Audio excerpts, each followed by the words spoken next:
माणिकेश्वरी षोडश पूजा आरंभ। गजपति जिला सदर महकुमा पारला खेमुंडी ठारे गजपति राजवंशी इष्ट देवी मां माणिकेश्वरी शारदीय पूजा आरंभ हो जाइछि। 16 दिन धरी चलवाकुथिबा एही पूजारे माणिकेश्वरी मंदिर रे राजवंशी पाट खंडा पूजा पाउथबा बेले सेही मंदिर परिसर रे थिबा कनक दुर्गा निकटरे ढाल व खंडा पूजा पाउछंती। केवल वर्षकु 16 दिन धरी कनक दुर्गा निकटरे माछ तथा आमिष भोग लागुथुबा बेले वर्ष तमाम माणिकेश्वरी निकटरे आमिष भोग लागि थाए। मंदिर रे समस्त विधि विधान पाई गजपति राजवंशी घरु भोग राग जाई थाए।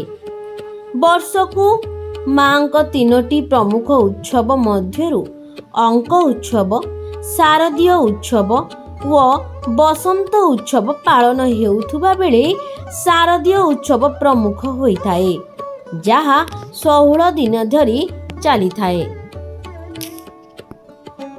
रमेश चंद्र दास मन गजपति इष्टदेव माणिकेश्वरी पूजा आम एठारे दशहरा पूजा 16 दिन पूजा हम अष्टमी महाअष्टमी पर्यटन दशहरा पूजा पूजा आर ढाल खंड कनक दुर्गा पूजा पाइब पाट खंडा ये पाइब मानने माणिकेश्वरी पाटे 3 उत्सव हो 3 उत्सव ये हूँ शारदीय उत्सव।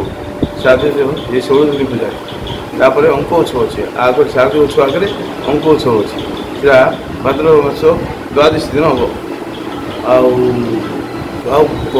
बसंत उत्सव हम आमर चैत मस आ सब प्रकार हो माँ रानी आनी पूजा पूजी पैठा कर पूजा चलती चंडी पाठ चलती विधान मैंने ये 16 दिन जो पूजा हम